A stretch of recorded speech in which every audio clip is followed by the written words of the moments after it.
sa isang tahimik at madalas ay payapang lungsod ng Tayaba City, kung saan ang umaga ay sinasalubong ng huni ng ibon at ang dapit hapon ay tinatapos ng mahinang kalansing ng mga tricycle. May isang pangyayaring yumanig sa katahimikan ng komunidad, isang trahedyang bumalot sa pangalan ng isang lalaking kilala sa mundo ng online bilang McCoy. Ang tunay niyang pangalan ay Mark Anthony Atienza, 39 na taong gulang, isang vlogger na tahimik ngunit matapang magsulat. Sa kanyang vlog, ibinabahagi niya ang mga simpleng kwento ng buhay sa probinsya, mga karanasan sa pagtitinda, pakikipagsapalaran sa pagbebenta ng sari-saring paninda, at pagmumuni-muni tungkol sa pamilya at mga pangarap. Hindi siya sikat sa buong bansa, ngunit sa kanyang maliit na komunidad, siya ay kilala at iginagalang. Bukod sa pagsusulat, isa rin siyang canvasser. Araw-araw ay bitbit ang kahon ng mga paninda. Kumakatok sa mga bahay, may ngiti sa labi at pag-asang may mabebentahan. Sa bawat bariyang kinikita, nakapaloob ang hangarin niyang mabigyan ng maayos na buhay ang kanyang asawa. Ang huling paalam. Ilang araw bago ang trahedya, nagpaalam si Mark sa kanyang misis. "Mangingisda lang ako sandali," sabi niya. Karaniwan na iyon sa kanya, isang paraan para makapagpahinga at makapag-isip habang nakaharap sa malawak.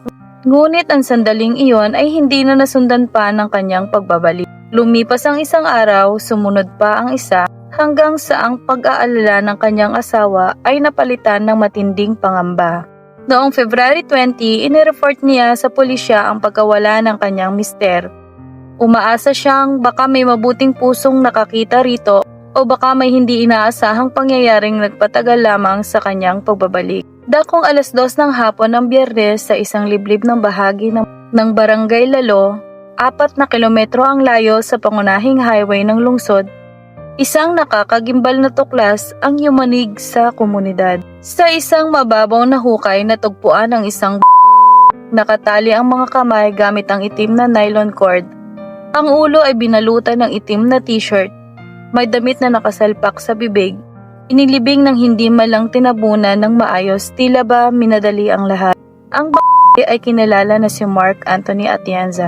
Ayon sa paunang ulat ng Police Regional Office 4A, may mga palatandaan na siya ay pinahirapan muna bago tuluyang May mga pasa at sugat sa kanyang katawan, mga marka at matinding sakit at pakikipaglaban. Sa ilalim ng itim na telang bumalot sa kanyang tila nakatago ang mga tanong na hanggang ngayon ay walang malinaw na sagot.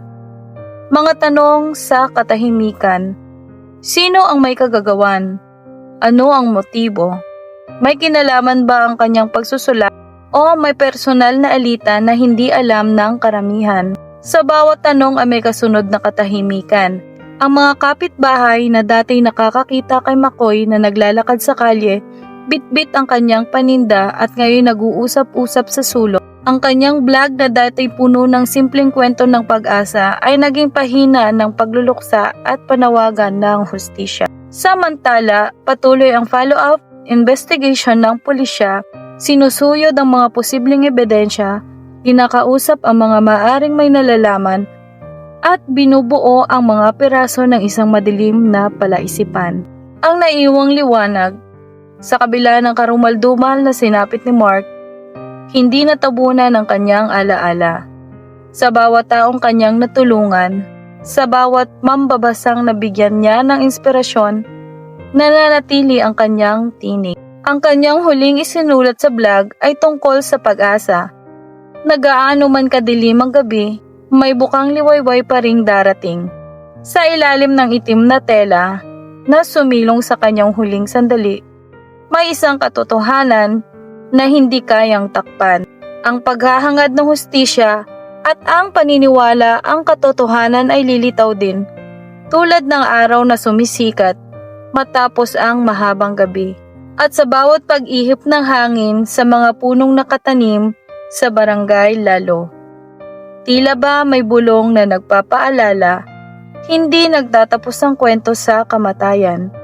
Minsan, doon pa lang ito nagsisimulang hanapin ang tunay na ligaya. Sa bawat kwento ng krimen, may boses na dapat marinig. Ang katotohanan ay hindi dapat itinatago. At hanggat may katotohanan kailangang ihayag, ang hustisya ay hindi dapat ipinagkakait. Ito ang Kakrimen Diaries PH, kung saan ang krimen ay sinusuri at ang katotohanan ay inuulat. Hanggang sa muli, adios mga Kakrimen Diaries PH.